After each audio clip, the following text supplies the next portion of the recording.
Hello friend, नमस्ते। आज ना मैं आपके लिए लेकर आया हूँ मैथ स्टैटिक्स संख्यांकी, जो एनसीईआरटी में एक्सरसाइज 14 है, 14 में दिया गया है संख्यांकी चैप्टर। तो आज मैं संख्यांकी के बारे में आप लोग को बताने वाला हूँ, है ना। तो यहाँ पर देखिए, पहला जो है ना संख्यांकी में ना तीन मेथड है, 1 2 3। यहाँ पर पहला जो है कि आपको माध्य, दूसरा जो है कि माध्यिका भी बोलते हैं, माध्यक भी बोलते हैं, तीसरा जो है कि बहुलक, और इनके इंग्लिश नेम भी है। आगे बढ़ता हूँ तो ये जो माध्य है ना, माध्य में जिसको मीन बोल रहे हैं, ये मीन में ना 3 मेथड आते हैं, ये 3, ठीक है, ये 3 आते हैं। पहला कौन सा है? प्रत्यक्ष विधि, जिसको डायरेक्ट मेथड भी बोलते हैं या फिर इसको शॉर्टकट मेथड भी बोलते हैं। दूसरा कौन सा विधि है? तो कल्पित माध्य विधि, ठीक है ना, जिसको एज्यूम मीन मेथड विधि भी बोलते हैं। तीसरा कौन सा है? तो पग विचलन विधि, जिसको स्टेप डिविएशन मेथड भी बोलते हैं। तो ये जो है ना, सबसे पहले जो मैं स्टार्ट करूंगा ना संख्यांकी का ना माध्य, ये माध्य जो है ना, माध्य स्टार्ट करूंगा। माध्य का कोई एक क्वेश्चन लेता हूं, ठीक है, और उसी एक क्वेश्चन को ना ये तीनों मेथड से बनाने का प्रयास करूंगा।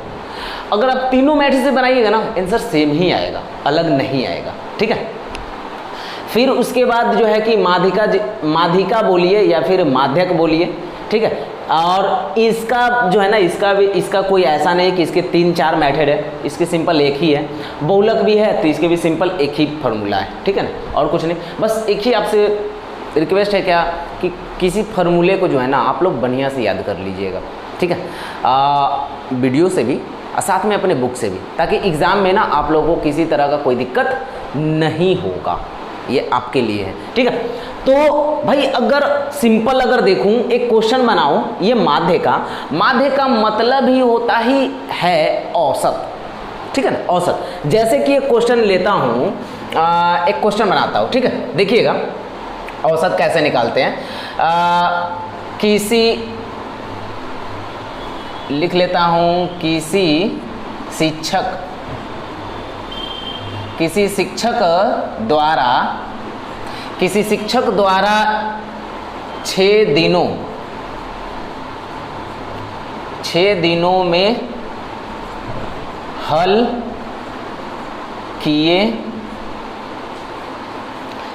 गए प्रश्न निम्न है, तो ठीक है ना। तो यहां पर देखिए, किसी शिक्षक द्वारा 6 दिनों में हल किए गए प्रश्न निम्न है। तो मान लेता हूं पहला दिन जो है कि 4 3 5 6 2। तो देखिए, इसका अगर माध्य निकालना होगा तो कैसे निकालेंगे? माध्य बराबर, माध्य का मतलब औसत, वही। तो यहाँ पर क्या कर लेंगे? टोटल संख्याओं का जोड़ बटा कुल संख्या से भाग, यानी कुल संख्याओं का जोड़ बटा कुल संख्या से भाग। तो यानी 4 + 4 + 3 + 5 + 6 + 2, अब बटा कितना? 6, क्योंकि 6 संख्या है ना, 1 2 3 4 5 6, तो टोटल 6 से भाग। तो आप देखिए, अगर टोटल को अगर जोड़िएगा तो कितना आएगा भाई? टोटल को जोड़ लीजिए तो देखिए कितना आता है। देखिए 4 और 4 8 हो गए, है ना, 8 और यहाँ पर 2 है 10 हो गए, 10 और 6 16 हो गए, 16 और जो है कि 3 19 हो गए, 19 है 1 20, 20 और 4 24 हो गए। तो यहाँ पर लिख देंगे 24 बटा 6। तो 6 के पहरा में 24 के मर्द में आता है, 6 का 6 6 दूना 12 6 18 6 चौके 24, यानी इसको काट देंगे तो बराबर 4। तो यानी ये जो आया है ना 4, ये 4 जो है ना, ये टोटल हल किए गए प्रश्नों के औसत है, ठीक है। तो ये बहुत ही एक छोटा सा समझाने के व्यू से एक छोटा सा जो है एक प्रश्न था, लेकिन जो है ना माध्य जो है ना, यही औसत निकालने का काम करता है। ये क्या है? टोटल संख्याओं का जो है ना औसत निकालने का माध्य काम करता है, ठीक है। लेकिन यही माध्य को बनाने का ना कई तरीका है, देख लीजिए यहाँ, प्रत्यक्ष, कल्पित, पग विचलन, यही जो है ना डायरेक्ट, एज्यूम मीन मेथड और स्टेप डिविएशन मेथड। इन तीनों से जो है ना आंसर सेम ही आएगा, लेकिन थोड़े बहुत ही इसमें अंतर है, ज़्यादा अंतर नहीं है। इन तीनों मेथड में ज़्यादा का अंतर नहीं, बस थोड़े थोड़े से अंतर है। तो चलिए डायरेक्ट चलते हैं हम लोग क्या कि हम लोग जो है ना डायरेक्ट ये वाला प्रत्यक्ष विधि से ना किसी प्रश्न को बनाने का प्रयास करते हैं और साथ ही साथ जो है ना उसी प्रश्न को कल्पित और पग विचलन विधि से भी बना लेते हैं। ठीक है ना, तो चले ना स्टार्ट करते हैं। तो दोस्त यहाँ पर प्रश्न आपको बोर्ड पर दिखाई दे रहा होगा, आई होप डेफिनेटली दिखाई दे रहा होगा। तो पहला प्रश्न क्या लिख रहा है कि किसी व्यक्ति के 30 दिनों की आय यानी रुपए में निम्न है, उसकी औसत माध्य आय परिकलित करें। तो यहाँ पर देखिए, यहाँ पर लिखा हुआ है पर एक दिन की आय है। ठीक है, तो ये आमतौर पर एक दिन में कितना कमा लेता है, तो वो 30 दिन है टोटल। अगर काउंट करेंगे, टोटल नंबर को काउंट करेंगे तो टोटल 30 दिन है। तो इस प्रश्न को बनाते कैसे हैं, तो इसका क्या निकालना है, पहले ये बोल दिया गया। क्वेश्चन को अगर ध्यान से पढ़िएगा तो पहले पता चल जाए कि माध्य ज्ञात करना। अब माध्य का मतलब पता है ना क्या होता है, औसत, यानी टोटल संख्याओं का औसत। देखिए इसको बनाया जा सकता है जैसे फर्स्ट मेथड बताया हूं, बिल्कुल सेम टू सेम वैसे भी बना सकते हैं। टोटल नंबर को जोड़ दीजिए, टोटल नंबर को जोड़ के टोटल नंबर को 30 से भाग कर दीजिए ऐसे। लेकिन उस तरीके से बनाना जो है ना हार्ड पड़ेगा, इसलिए इसको बनाने के लिए ना बहुत ही इजी मेथड लाया गया है। क्या, तो आइए देखते हैं कौन सा इजी मेथड है। ठीक है, तो यहां पर देखिए मैंने पहले एक क्या कर लिया ना, टेबल बना दिया हूं। ठीक है, यहां पर लिख देता हूं सॉल्यूशन। ठीक है, इस प्रश्न को हल कर रहे हैं तो ये चर को ना x लिख रहे हैं, यहाँ पर मिलान चिन्ह लिख रहे हैं, यहाँ पर बारंबारता को f से डिनोट कर रहे हैं। ये दोनों x इंटू f है। तो यहाँ पर ध्यान दीजिएगा, यहाँ पर क्या किया हूँ ना, मैं इसको ना बढ़ते हुए क्रम में पहले लिख लिया। ये जो भी नंबर है ना, इस सारे नंबर में से सबसे छोटा 10 था, 10 लिखा। फिर उसके बाद 10 के बाद 10 से थोड़ी सी बड़ी कहाँ, तो 10 से बड़ी 11 है, तो 11 तो कहीं होती नहीं है, तो 12 है तो 12 लिख दिया। फिर उसके बाद आया 15, फिर 17 आया, फिर उसके बाद 18। इसी तरीके से मैंने इसको बढ़ते हुए क्रम में लिखा।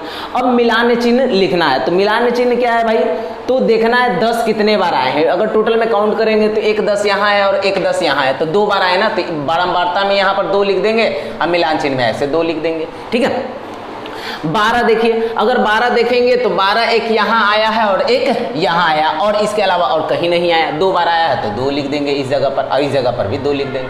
अगर 15 देखेंगे तो 15 कितना बार आया भाई, एक यहाँ आया है, एक यहाँ आया है और एक इस जगह पर आया, और कहीं आया है क्या, नहीं आया है। तो नहीं आया, 3 ही बार आया ना, तो यहाँ पर 3 लिख देंगे, यहाँ पर 1 2 3 ऐसे लकीर दे देंगे। ठीक है ना, इसी प्रकार से बाकी सारे में भर लेते हैं। मैंने तो ये लिख दिया। अब देखिए, अब यहाँ पर क्या लिखेंगे, यहाँ पर लिखना होगा क्या कि सिग्मा, ये एफ है ना, तो सिग्मा एफ लिख लीजिए। सिग्मा जब भी लगाते हैं ना, तो जो उल्टा एम है ना, सिग्मा का मतलब ही होता है जोड़, योग, ऐड, कुछ भी बोल लीजिए। तो इन सारे को जोड़ना है। अगर ये सारे को अगर आप जोड़िएगा ना, तो आपको टोटल जोड़कर आएगा 30, तो 30 लिख लेंगे। ठीक है, और इस जगह पर लिखेंगे ना, क्या लिखेंगे, इस जगह पर सिग्मा एक्स एफ लिखेंगे। बिकॉज इसलिए क्योंकि यहाँ पर भी टोटल को ना जोड़कर इस जगह पर लिखेंगे। तो अभी तो फिलहाल ये वाली बॉक्स खाली है, तो इसको देखें कैसे, इसको लिखा हुआ है ना, एक्स को एफ से मल्टीप्लाई करना है, तो कहाँ है, इसको इससे मल्टीप्लाई करने हैं, तो इसको मल्टीप्लाई करेंगे तो आ जाएगा 20, फिर इसको मल्टीप्लाई करेंगे तो 20। हाँ तो दोस्तों, मैंने इन सारे को क्या कर लिया आपस में, यानी x को f से मल्टीप्लाई करके यहाँ पर सारे को लिख दिया। अब ये टोटल को अगर ऐड करेंगे तो कितना आएगा, अगर टोटल को ऐड करते हैं ना, तो आता है 634। तो ये आ गया 634। अब इसका क्या करेंगे, तो माध्य निकालेंगे। देखिए माध्य बराबर क्या लिखते हैं, माध्य बराबर क्या होता है, तो लिखते हैं फॉर्मूला सिग्मा एक्स एफ बटा सिग्मा एफ। ठीक है ना, तो देखिए कितना आसान हो गया। सिग्मा एफ एक्स कहाँ है, तो यहाँ पर देखिए, यहाँ पर लिखा है ना, तो ऊपर में लिख दीजिए। तो 634 बटा और ये वाली सिग्मा एफ वाला 30। अगर इन दोनों को आपस में अगर भागा देते हैं तो कितना मर्ते में कट जाता है, ये कट जाता है 21.13 रुपए। ये इसका आ गया क्या भाई, तो ये माध्य आ गया, माध्य। इस प्रश्न का माध्य आता है इतना। ठीक है, तो ये हो गए आपके आंसर। तो आई होप कि कि आपको समझ में आ गया होगा। अगर किसी तरह का कन्फ्यूजन होगा तो कमेंट करके बता दीजिएगा, और नहीं तो इंस्टाग्राम तो है ही, आप इंस्टाग्राम पर डायरेक्ट मेरे से बात कर लीजिएगा, ठीक है। अगर किसी तरह का अगर कोई प्रश्न है तो वो प्रश्न का क्या करिएगा, फोटो खींचकर डाल दीजिएगा। अगर आपको वो प्रश्न नहीं आता होगा तो मैं वो प्रश्न को हल कर दूंगा। ओके, बिल्कुल।